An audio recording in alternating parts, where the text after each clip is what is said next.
미국이 발칵 뒤집혔습니다. 미국 최대 AI 기업이 자국의 지위를 제치고 한국 두산의 가스터빈을 선택한 겁니다. 100년 가까이 미국과 독일, 일본이 쥐고 있던 시장이었습니다. 그런데 정작 가장 충격받은 나라는 따로 있었습니다. 바로 일본이었습니다. 우리가 끝내 못 넘은 벽을 한국이 넘었다. 발전소를 돌리던 한국의 1700도 기술이 이제 전투기의 심장을 향하고 있었습니다. 한국이 KF-21의 엔진을 완성하는 순간 12개국을 묶고 있던 수출의 사슬이 끊어집니다. 더 이상 미국의 허락은 필요 없어집니다. 한국의 심장을 35년간 쥐고 있다고 믿었던 미국, 그 충격적인 전말을 지금부터 공개합니다. 시작하기 전 구독과 좋아요, 그리고 대한민국 파이팅 댓글로 한국을 응원해주세요. 그날 아침이었습니다. 워싱턴, 제 사무실의 전화 3대가 거의 동시에 울렸습니다. 한 대는 국방부 내선이었고 한 대는 백악관 쪽 번호였으며 마지막 한 대는 제가 30년 넘게 알고 지낸 지희 임원의 개인 번호였습니다. 그 세 번호가 같은 아침에 한꺼번에 울린다는 건 제 35년 경력에서 단 한 번도 없던 일이었습니다. 저는 마시던 커피를 내려놨습니다. 창밖으로 포토맥강이 잿빛으로 흐르고 있었고 늦가을의 찬 공기가 유리창에 옅은 김을 만들고 있었죠. 저는 그 김 너머를 잠깐 바라보다가 지희 임원의 전화를 먼저 받았습니다. 그가 제일 다급할 사람이라는 걸 직감으로 알았거든요. 데이비드, 봤나? 인사도 없었습니다.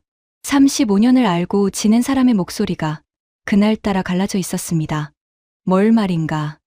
두산. 한국 두산 말이야. 저는 헛웃음이 나왔습니다.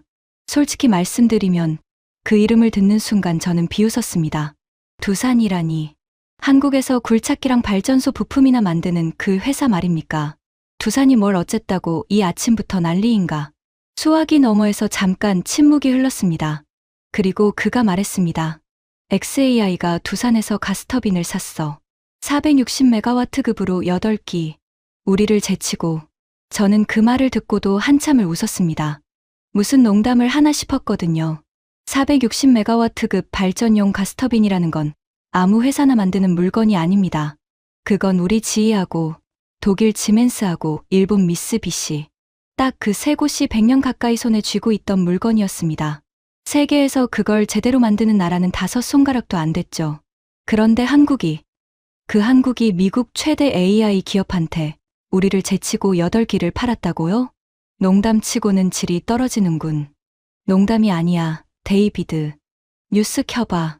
저는 한쪽 손으로 책상 위 리모컨을 집어들었습니다. 그 순간 사무실 문이 벌컥 열렸습니다. 제 부관 마이크였습니다. 평소엔 표정 하나 안 바뀌는 친구인데 그날은 얼굴이 종이장처럼 하얗게 질려 있었습니다. 손에 든 태블릿을 제 앞에 들이밀었죠. 국장님, 이거 보셔야 합니다. 화면에는 짧은 글 하나가 떠 있었습니다. 일론 머스크가 자신의 SNS에 단 한 단어를 올린 거였습니다. 트루, 사실이라는 뜻이었습니다. 기자들이 정말로 한국 두산 터빈을 샀느냐고 묻자 그가 길게 설명하지도 않고 딱 한 단어로 인정해버린 겁니다. 트루. 그 한 단어 밑으로 전 세계 댓글이 폭발하고 있었습니다. 저는 그제야 웃음을 멈췄습니다. 8기. 460메가와트급 8기면 단순 계산으로 3680메가와트입니다. 대형 원자력 발전소 4기 출력에 맞먹는 규모였죠.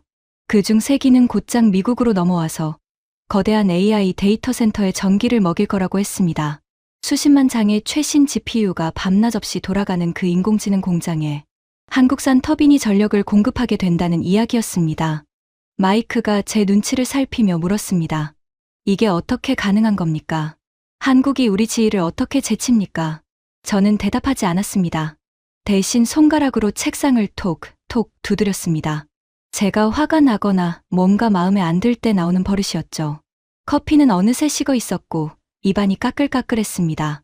하지만 솔직히 고백하자면 그날 아침 제가 느낀 건 충격이 아니었습니다. 짜증이었습니다. 한낱 발전소 부품 장사나 하던 나라가 분수도 모르고 우리 영역에 발을 들였다는 짜증. 저는 그게 운이라고 생각했습니다. 한번 어쩌다 얻어 걸린 거라고요. 그리고 그게 제 인생에서 가장 어리석은 착각이었다는 걸. 저는 그때까지도 전혀 몰랐습니다.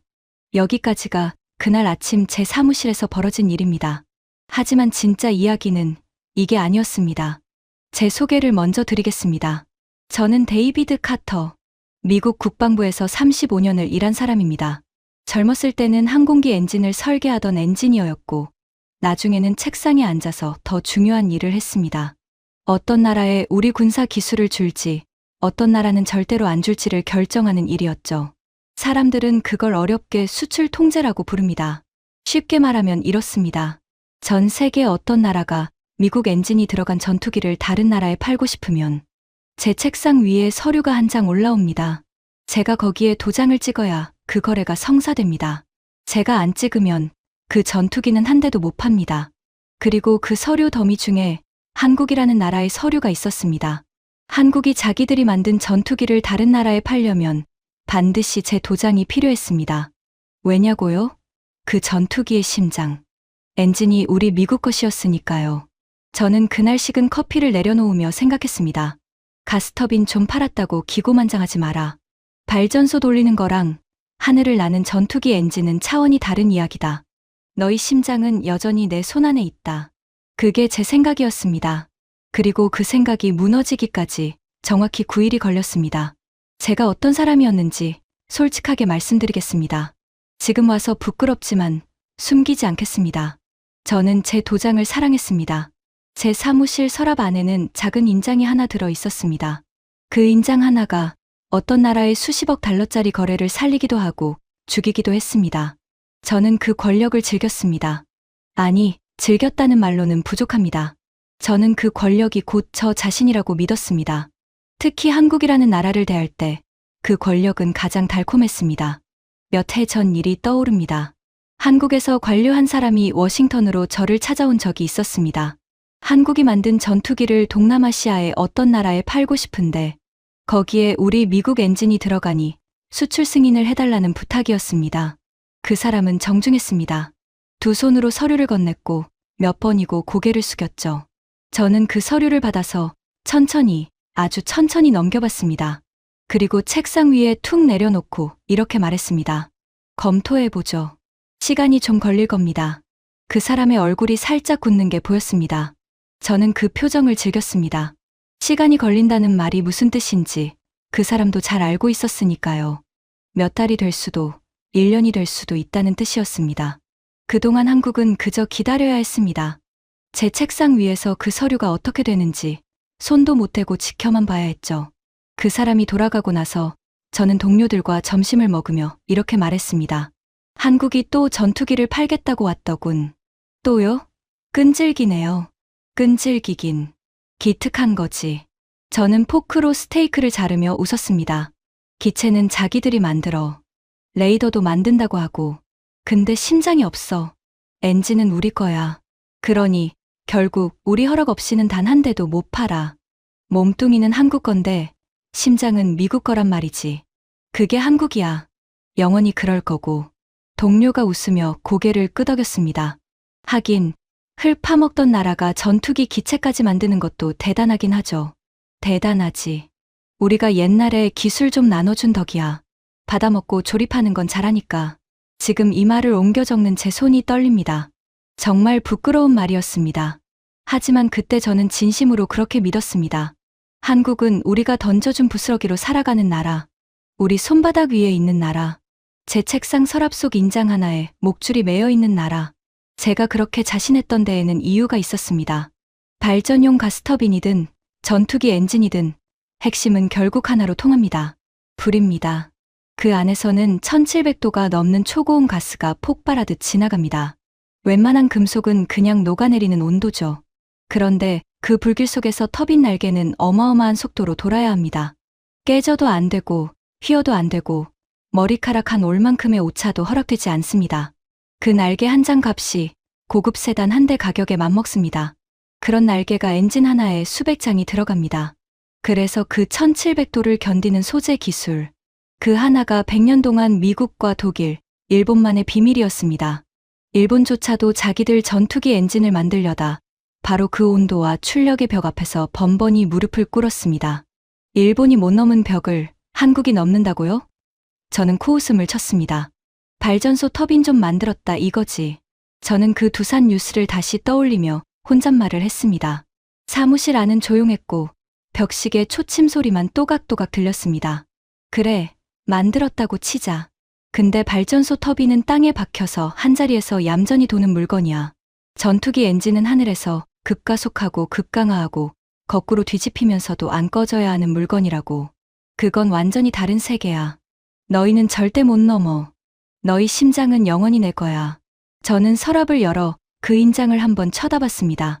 작고 묵직한 차가운 쇳덩이. 그게 제 35년의 권력이었습니다. 그때까지만 해도 저는 그 쇳덩이가 곧 아무 쓸모도 없는 고철이 될 거라는 걸 꿈에도 상상하지 못했습니다. 문제가 커진 건 그 주 후반이었습니다. 한국 두산 터빈 3기가 미국 데이터 센터로 들어온다는 게 단순한 사업 얘기가 아니게 된 겁니다. 미국 인공지능 산업의 심장부에 전력을 공급하는 핵심 장비를 외국 회사 기술에 맡긴다는 것. 그게 안보 문제로 번졌습니다. 워싱턴이 발칵 뒤집혔습니다. 회의가 열렸고 누군가는 책상을 내리쳤습니다. 어떻게 우리 데이터 센터의 전기를 한국 터빈에 맡기냐는 거였죠. 그래서 결정이 내려졌습니다. 국방부가 실사단을 꾸려서 한국 두산 공장을 직접 들여다보고 오라는 것. 그 기술이 도대체 어디까지 와 있는지, 우리한테 위협이 되는지 두 눈으로 확인하고 보고서를 쓰라는 거였습니다. 그리고 그 실사단 단장으로 제 이름이 올라갔습니다. 저는 그 통보를 받고 한동안 멍하니 앉아 있었습니다. 솔직히 말씀드리면 가기 싫었습니다. 제가 왜 그 먼 나라까지 날아가서 발전기 공장 따위를 구경하고 와야 한단 말입니까? 하지만 명령은 명령이었습니다. 비행기 표를 받아 든 날, 저는 마이크에게 이렇게 말했습니다. 마이크, 이건 시간 낭비야. 그래도 가셔야죠. 가지. 가서 한국이 뭘 베꼈는지 확인하고 보고서 한 장 써주고 오면 끝이야. 일주일이면 충분해. 기대할 것도 없어. 비행기 안에서 저는 창밖 구름을 내려다보며 보고서 초안의 첫 문장을 미리 머릿속으로 써봤습니다. 한국 두산의 가스터빈 기술은 선진국 기술의 모방 단계에 있으며 자체 핵심 역량은 제한적이다. 저는 그 문장이 마음에 들었습니다. 한국에 도착하기도 전에 저는 이미 결론을 정해놓고 있었던 겁니다. 그게 제가 35년간 일해온 방식이었습니다. 답을 정해놓고 그 답에 맞는 증거만 주워 담는 것. 긴 비행 끝에 인천공항에 내렸습니다. 그런데 비행기에서 내려 공항 안으로 들어선 순간 저는 잠깐 걸음을 멈췄습니다. 제가 상상했던 모습이 아니었거든요. 천장은 까마득히 높았고 바닥은 거울처럼 반들거렸습니다. 사람은 그렇게 많은데도 어디 하나 막히는 곳 없이 물 흐르듯 움직였습니다. 입국 심사대 앞에서 저는 줄을 설 필요도 없이 안내를 받아 순식간에 통과했습니다. 워싱턴 공항에서라면 1시간은 좋게 걸렸을 일이 여기서는 10분도 안 걸렸습니다. 저는 애써 표정을 다잡았습니다. 공항이 좀 번드르르하군. 저는 마이크에게 그렇게 말했습니다. 일부러 시큰둥하게. 인정하기 싫었으니까요. 공항이 깨끗한 거랑 전투기 엔진 만드는 거랑 무슨 상관이냐고 속으로 되뇌었습니다. 그래도 한 가지 마음 한구석이 미세하게 서늘해지는 걸 느꼈습니다. 뭔가 제가 알고 있던 한국하고 달랐거든요. 공항 밖으로 나오자 두산 측 안내 차량이 기다리고 있었습니다. 저는 차에 올라타 창밖을 바라봤습니다. 도로는 매끄러웠고 도시는 끝없이 펼쳐졌으며 강을 따라 높은 빌딩들이 줄지어 솟아 있었습니다. 저는 그 풍경을 보면서도 계속 같은 말을 되풀이했습니다. 겉만 번지르르한 거다. 핵심은 다르다. 가서 보면 분명히 빈틈이 보일 거다. 차는 1시간을 달려 거대한 공장 단지 앞에 멈춰 섰습니다. 정문 위에 두산이라는 글자가 보였습니다. 저는 차에서 내려 늦가을의 차가운 한국 공기를 한 모금 들이마셨습니다. 멀리서 묵직한 기계음이 땅을 타고 울려왔습니다. 안내하던 한국인 엔지니어가 정중하게 고개를 숙이며 말했습니다. 카터 단장님, 먼 길 오시느라 고생 많으셨습니다. 안으로 모시겠습니다. 저는 형식적으로 고개를 까딱하고는 손목시계를 슬쩍 봤습니다.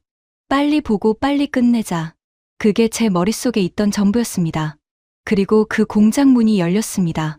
그 문 안에서 제가 무엇을 보게 될지, 그리고 그것이 제 35년을, 제 도장을, 제 모든 확신을 어떻게 무너뜨리게 될지, 저는 그 문턱을 넘는 그 순간까지도 전혀 알지 못했습니다. 문이 열렸습니다. 저는 발을 들이기 전에 머릿속으로 이미 그림을 그려두고 있었습니다. 외국에서 사온 부품들이 컨베이어 위를 지나가고 한국 노동자들이 그걸 나사로 조이고 있는 풍경. 우리가 던져준 설계도를 받아서 조립이나 하는 공장. 딱 그 정도일 거라고 확신했죠. 그런데 그 문 안은 제 상상하고 완전히 달랐습니다. 천장이 까마득히 높은 거대한 공간이었습니다. 바닥은 수술실처럼 깨끗했고 공기에서는 금속과 기름이 섞인 묘하게 서늘한 냄새가 났습니다. 흰 가운을 입은 사람들이 거대한 은빛 구조물 주위를 조용히 오가고 있었습니다. 그리고 그 한가운데 사람 키의 몇 배는 되는 가스터빈 한 기가 속을 드러낸 채 놓여 있었습니다. 나이가 지긋한 한 사람이 다가와 손을 내밀었습니다. 카터 단장님, 두산 소재 연구를 맡고 있는 박상우입니다. 저는 형식적으로 악수를 받았습니다. 그의 손은 단단했습니다. 저는 곧장 본론으로 들어갔습니다. 빨리 빈틈을 찾아내고 싶었거든요. 이 터빈, 핵심 부품은 어디서 들여옵니까? 독일입니까? 우리 쪽입니까? 박상우 박사가 잠깐 저를 바라봤습니다. 그리고 옅게 웃었습니다. 들여오지 않습니다. 여기서 만듭니다. 저는 그 말을 믿지 않았습니다. 믿고 싶지도 않았고요. 날개도요? 날개부터가 가장 어렵죠. 보시겠습니까? 그가 저를 작업대 앞으로 안내했습니다. 그 위에 터빈 날개 한 장이 놓여 있었습니다. 손바닥보다 조금 큰 매끈하게 휘어진 금속 조각이었습니다. 저는 그걸 집어들었습니다. 차가웠습니다. 그리고 묵직했습니다. 저는 그 무게를, 그 곡선을 손끝으로 느꼈습니다. 그 순간 저는 알았습니다. 왜냐하면 저도 한때 엔진을 설계하던 엔지니어였으니까요. 이 곡면, 이 두께, 이 마감. 이건 아무 데서나 베껴 만들 수 있는 물건이 아니었습니다. 이 날개 한 장에 박상우 박사가 조용히 말했습니다. 고급 세단 한 대 값이 들어갑니다. 그리고 터빈 한 기에는 이게 수백 장이 들어가죠. 터빈 한 기 가격이 4천억 원에 가까운 이유입니다. 저는 그 날개를 한참 동안 내려놓지 못했습니다. 손끝이 미세하게 저려왔습니다. 이걸 누가 설계했습니까? 저희 연구원들입니다. 처음에는 다 실패했죠. 녹고, 휘고, 깨졌습니다. 그걸 7년을 했습니다. 저는 입을 다물었습니다. 빈틈을 찾으러 들어왔는데 빈틈이 보이지 않았습니다. 제가 그토록 찾고 싶었던 외국 도장이 이 공장 어디에도 찍혀 있지 않았습니다. 박상우 박사는 저를 공장 더 안쪽으로 데려갔습니다. 그는 터빈의 속을 손으로 가리키며 설명했습니다. 그 안에서 무슨 일이 벌어지는지를요. 이 안으로 1700도가 넘는 가스가 지나갑니다. 단장님도 아시겠지만 웬만한 금속은 그 온도에서 그냥 녹아 흐릅니다. 그런데 우리 날개는 그 불길 속에서 멀쩡히 돌아야 하죠. 그래서 두 가지가 필요합니다. 하나는 그 온도를 견디는 소재, 다른 하나는 그 소재 안에 미세한 통로를 뚫어서 스스로 식히는 냉각 기술, 그리고 표면에 입히는 특수 코팅까지. 저는 그 설명을 들으면서 등줄기가 점점 서늘해지는 걸 느꼈습니다. 왜냐하면 그 이야기는 제가 젊은 시절 항공기 엔진을 설계하면서 밤을 새워가며 매달렸던 바로 그 이야기였거든요. 토씨 하나 다르지 않았습니다. 박사님, 저는 목소리를 가다듬으며 물었습니다. 출력을 290메가와트에서 460메가와트로 끌어올리셨다고 들었습니다. 그게 그냥 크기를 키운 겁니까? 박상우 박사가 고개를 저었습니다. 아닙니다. 출력을 올린다는 건 더 높은 온도와 더 높은 압력을 견딘다는 뜻입니다. 더 가혹한 불을 견딘다는 거죠. 소재가 한 단계 올라가지 않으면 출력은 한 발짝도 못 올립니다. 그 말을 듣는 순간 제 머릿속에서 무언가가 쿵 하고 내려앉았습니다. 저는 평생 한국을 비웃었습니다. 발전소 터빈이랑 전투기 엔진은 차원이 다른 세계라고. 너희는 땅에 박힌 발전기나 만들지 하늘을 나는 심장은 절대 못 만든다고요. 그런데 박상우 박사가 제 생각을 읽기라도 한 듯 이렇게 말했습니다. 발전소 터빈이든 전투기 엔진이든 결국 같은 불을 견디는 싸움입니다. 가장 어려운 핵심은 똑같아요. 1700도를 견디는 소재, 그 하나입니다. 그걸 넘으면 나머지는 시간 문제죠. 저는 그 자리에 멈춰 섰습니다. 발밑이 흔들리는 것 같았습니다. 저는 그제야 깨달았습니다. 한국은 발전소 터빈을 만든 게 아니었습니다. 전투기 엔진으로 가는 가장 높은 벽, 그 벽을 넘는 열쇠를 손에 쥐고 있었던 겁니다. 그리고 그걸 제일 늦게 알아차린 사람이 바로 저였습니다. 그날 저녁 두산 측이 마련한 만찬 자리가 있었습니다. 저는 거기서 두 사람을 만났습니다. 한 명은 독일에서 온 클라우스 베버였습니다. 지멘스에서 40년 가까이 터빈을 만든 사람이었죠. 다른 한 명은 일본에서 온 사토라는 노인이었습니다. 미쓰비시에서 평생 엔진을 만지다 은퇴한 사람이라고 했습니다. 저는 그 두 사람이라면 저처럼 한국을 우습게 볼 거라고 생각했습니다. 우리는 100년 가까이 같은 클럽에 있던 사람들이었으니까요. 미국, 독일, 일본. 그 셋이 터빈 3개를 손에 쥐고 있었습니다. 저는 베버에게 슬쩍 물었습니다. 동지를 찾는 심정으로요. 베버 씨, 솔직히 말해봅시다. 한국, 이거 거품 아닙니까? 그런데 베버는 와인잔을 천천히 돌리며 한참을 침묵했습니다. 그러더니 낮은 목소리로 말했습니다. 카터 씨, 우리 지멘스는 한국을 몇 해 전부터 지켜보고 있었습니다. 처음엔 우리도 비웃었죠. 그런데 어느 순간부터 비웃음이 사라졌습니다. 솔직히 말하면 우리는 지금 한국이 무섭습니다. 저는 잔을 든 손이 멈췄습니다. 그때 옆에 있던 사토 노인이 입을 열었습니다. 그의 목소리는 조용했지만 어딘가 쓸쓸했습니다. 우리 일본은, 그가 천천히 말했습니다. 독자 엔진을 만들려고 수십 년을 매달렸습니다. 돈도, 인재도 부족하지 않았죠. 그런데 번번이 같은 자리에서 무너졌습니다. 바로 그 온도의 벽, 1700도를 견디는 소재의 벽. 우리는 끝내 그 벽을 넘지 못했습니다. 그가 천천히 고개를 들어 저를 바라봤습니다. 그런데 한국은 넘고 있더군요. 우리가 못 넘은 그 벽을. 만찬장은 조용했습니다. 잔 부딪히는 소리도, 웃음소리도 없었습니다. 저는 그 침묵 속에서 깨달았습니다. 이 자리에서 아직도 한국을 우습게 보고 있는 사람은 저 하나뿐이라는 걸요. 독일도, 일본도 이미 오래전에 인정하고 있었습니다. 저만 두 눈을 감고 두 귀를 막고 있었던 겁니다. 그날 밤, 저는 호텔방에서 한숨도 자지 못했습니다. 창밖으로 서울의 불빛이 끝없이 펼쳐져 있었습니다. 저는 그 불빛을 바라보며 오래전 일 하나를 떠올렸습니다. 평생 잊고 지냈던, 아니 일부러 떠올리지 않았던 일이었습니다. 몇 해 전, 한국이 자기들이 만든 전투기를 어느 나라에 팔려고 했을 때였습니다. 그 전투기에는 우리 미국 엔진이 들어가 있었고, 그래서 수출하려면 제 도장이 필요했습니다. 그 서류가 제 책상에 올라왔을 때, 저는 그걸 승인하지 않았습니다. 이유는 없었습니다. 아니, 이유는 있었습니다. 그래야 한국이 우리한테 매여 있을 테니까요. 한국이 자기 힘으로 무기를 팔기 시작하면 우리 손바닥을 벗어날 테니까요. 저는 그 서류를 서랍에 넣고 몇 달을 묵혔습니다. 한국 관료가 몇 번이나 찾아와 사정했지만 저는 매번 검토 중이라는 말로 돌려보냈습니다. 그리고 속으로 웃었습니다. 저는 그 거절이 제 권력이라고 생각했습니다. 그게 자랑스러웠습니다. 그런데 지금 그 한국이, 그토록 매여있던 한국이 자기 손으로 심장을 만들고 있었습니다. 제가 그렇게 막아서던 바로 그 심장을요. 그 소재 기술 위에서 한국의 독자 엔진이 돌아가기 시작했다는 걸 저는 그날 공장에서 두 눈으로 확인했습니다. 제 손이 떨렸습니다. 다음 날 아침, 저는 박상우 박사를 다시 만났습니다. 제 표정이 어두웠던지 그가 차를 한 잔 권하며 조용히 말했습니다. 단장님, 우리가 처음 터빈을 만들 때 가장 힘들었던 게 뭔지 아십니까? 기술이 아니었습니다. 매번 누군가의 허락을 받아야 한다는 거였어요.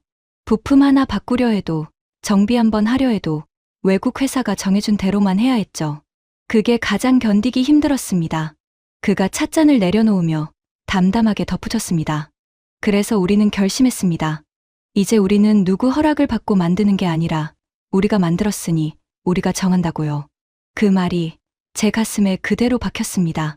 저는 평생 그 허락을 쥐고 살았던 사람이었습니다. 그 허락 도장 하나로 한국을 묶어두며 그게 제 인생의 자랑인 줄 알았습니다. 그런데 그 도장이 이제 아무 의미 없는 쇳덩이가 되어가고 있었습니다. 저는 보고서를 써야 했습니다. 그래서 마지막으로 두산이 가진 자료를 전부 받아보기로 했습니다. 답을 정해놓고 증거만 주워 담던 제 35년 방식대로라면 분명 어디선가 허점이 나와야 했습니다. 그런데 숫자들은 제 편이 아니었습니다. 가스터빈 한 기에 들어가는 부품은 45,000개였습니다. 그 종류만 2,100가지였고요. 그중 핵심 소재와 부품 대부분을 한국이 스스로 만들고 있었습니다.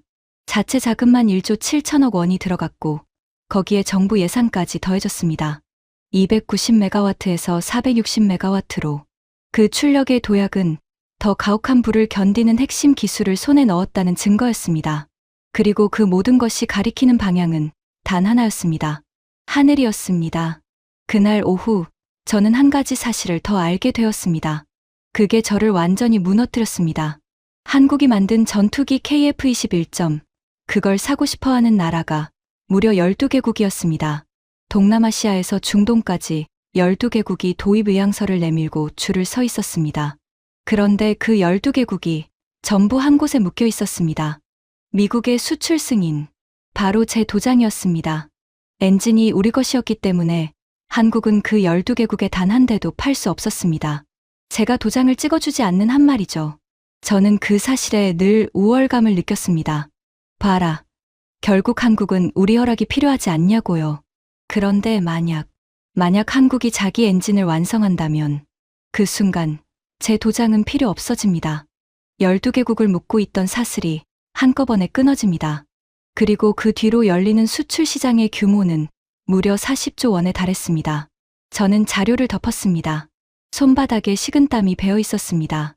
제가 평생 쥐고 있던 그 사슬이 제 눈앞에서 녹아내리고 있었습니다. 그리고 저는 그걸 막을 방법이 없었습니다. 하지만 진짜 충격은 그 다음날 한국이 저를 어떤 장소로 데려갔을 때 일어났습니다. 거기서 저는 제 35년 인생을 통째로 부정당하게 됩니다.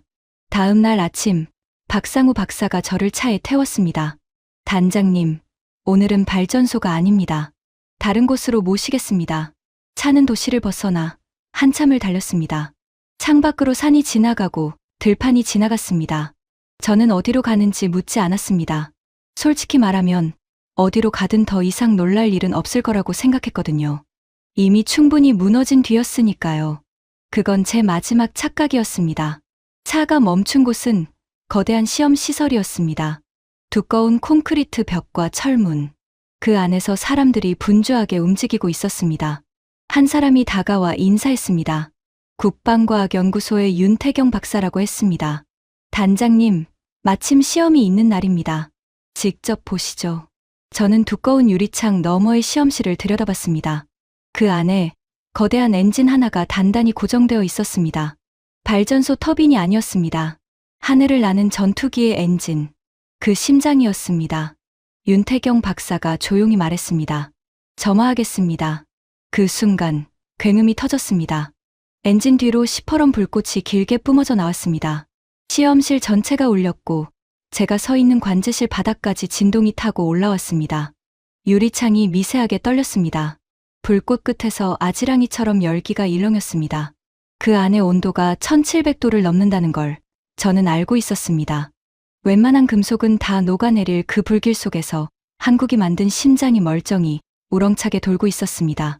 저는 그 굉음을 들으며 다리에 힘이 풀리는 걸 느꼈습니다. 평생 저는 믿었습니다. 한국의 심장은 영원히 우리 것이라고. 기체는 만들어도 엔진은 못 만든다고. 일본도 못 넘은 그 벽을 한국이 어떻게 넘느냐고요. 그런데 지금 제 눈앞에서 그 심장이 뛰고 있었습니다. 미국 것이 아닌 한국의 심장이요. 저는 두 손으로 관제실 난간을 붙잡았습니다. 손등에 핏줄이 섰습니다. 윤태경 박사가 제 옆에 와서 담담하게 말했습니다. 이 엔진이 완성되면 한국은 더 이상 누구의 승인도 기다리지 않아도 됩니다. 우리 전투기를 우리가 원하는 나라에 우리가 결정해서 팝니다. 그 마지막 사슬이 이제 풀립니다. 그 말이 제 가슴을 관통했습니다. 저는 평생 그 사슬을 쥐고 살았습니다. 한국을 묶어두던 그 사슬. 제 책상 서랍 속 인장 하나가 한 나라의 운명을 좌우한다고 믿었습니다. 그게 제 권력이고 제 자부심이었습니다. 그런데 그 사슬이 지금 제 눈앞에서 끊어지고 있었습니다. 그리고 그걸 끄는 건 총도 아니고 협상도 아니었습니다. 1700도를 견디는 손바닥만 한 금속 한 장이었습니다. 한국이 7년을 녹이고 휘고 깨뜨리며 만들어낸 그 소재 하나였습니다. 저는 그날 제 35년 인생이 통째로 부정당하는 걸 두 눈으로 봤습니다. 그런데 이상하게도 화가 나지 않았습니다. 워싱턴으로 돌아오는 비행기 안에서 저는 보고서를 쓰기 시작했습니다. 한국에 가기 전 저는 첫 문장을 이미 정해두고 있었습니다. 한국 두산의 기술은 선진국의 모방 단계에 있다. 그 문장이 그렇게 마음에 들었었죠. 저는 노트북을 열고 그 문장을 타이핑했습니다. 그리고 한참을 바라보다가 전부 지웠습니다. 대신 저는 이렇게 썼습니다. 우리는 한국을 잘못 봤다. 그것도 아주 오랫동안. 저는 그 문장을 쓰고 나서 한동안 창밖 구름을 바라봤습니다. 한국이 어떤 나라였는지 저는 다시 생각해봤습니다. 불과 얼마 전까지만 해도 한국은 외국에서 터빈을 사다 쓰고 정비할 때마다 외국 회사에 다시 돈을 갖다 바치던 나라였습니다. 발전소는 한국 땅에 있는데 돈은 전부 바깥으로 흘러나갔습니다. 심장은 남의 것이었고 수출 도장도 남이 쥐고 있었습니다. 누군가는 그걸 두고 튼튼한 몸의 남의 심장을 단나라라고 했습니다. 그런데 지금 그 나라가 미국 최대 AI 기업의 데이터 센터에 전기를 먹이는 터빈을 공급하고 있었습니다. 그 나라가 자기 손으로 전투기의 심장을 만들어 마지막 사슬마저 끊어내고 있었습니다. 사다 쓰던 나라가 이제 종주국에 팔고 있었습니다. 허락을 구걸하던 나라가 이제 스스로 결정하고 있었습니다. 저는 워싱턴에 내리자마자 사무실로 갔습니다. 그리고 책상 서랍을 열었습니다. 그 안에 제 인장이 들어 있었습니다. 작고 묵직한 쇳덩이. 35년간 제가 그토록 사랑했던 한 나라의 운명을 쥐고 있다고 믿었던 그 물건이요. 저는 그걸 손바닥에 올려놓고 한참을 바라봤습니다. 차가웠습니다. 그리고 가벼웠습니다. 그저 작은 쇳조각일 뿐이었습니다. 한국의 심장이 우리 것일 때만 그것은 권력이었습니다. 한국이 자기 심장을 갖는 순간 그것은 아무것도 아니게 되었습니다. 저는 그 인장을 다시 서랍에 넣고 조용히 닫았습니다. 오랜 시간 저는 착각하며 살았습니다. 누군가의 목줄을 쥐고 있는 것이 힘이라고요. 하지만 진짜 힘은 그게 아니었습니다. 진짜 힘은 누구의 허락도 필요 없는 것이었습니다. 스스로의 불을 견뎌낸 자만이 비로소 자유로워질 수 있다는 것. 그걸 저는 예순이 넘어서야, 그것도 한국에 가서야 배웠습니다. 한국이 견뎌낸 것은 단지 1700도의 불만이 아니었습니다. 아무도 알아주지 않던 긴 세월, 비웃음, 그리고 매번 남의 허락을 기다려야 했던 그 모든 시간. 그 불을 다 견뎌내고 한국은 마침내 자기 심장을 가졌습니다. 저는 이 이야기를 부끄럽지만 남기기로 했습니다. 누군가를 무시하는 것이 얼마나 어리석은 일인지, 그리고 스스로의 힘으로 일어선 나라가 얼마나 무서운지, 저 같은 사람이 다시는 없기를 바라는 마음으로요. 지금까지 한국을 35년간 손바닥 위에 두고 있다고 믿었던 미국마저 무릎 꿇게 만든 대한민국 심장 독립의 이야기였습니다. 외산 터빈을 사다 쓰고 정비비까지 갖다 바치던 나라가 이제 종주국에 그 심장을 파는 나라가 되었습니다. 누구의 허락도 필요 없이 말이죠. 이 모든 기적을 만들어낸 건 바로 우리 대한민국입니다. 이 자랑스러운 이야기가 더 많은 분들에게 닿을 수 있도록 널리 공유해주세요. 구독과 좋아요도 잊지 말아주세요. 지금까지 감동날다였습니다. 감사합니다.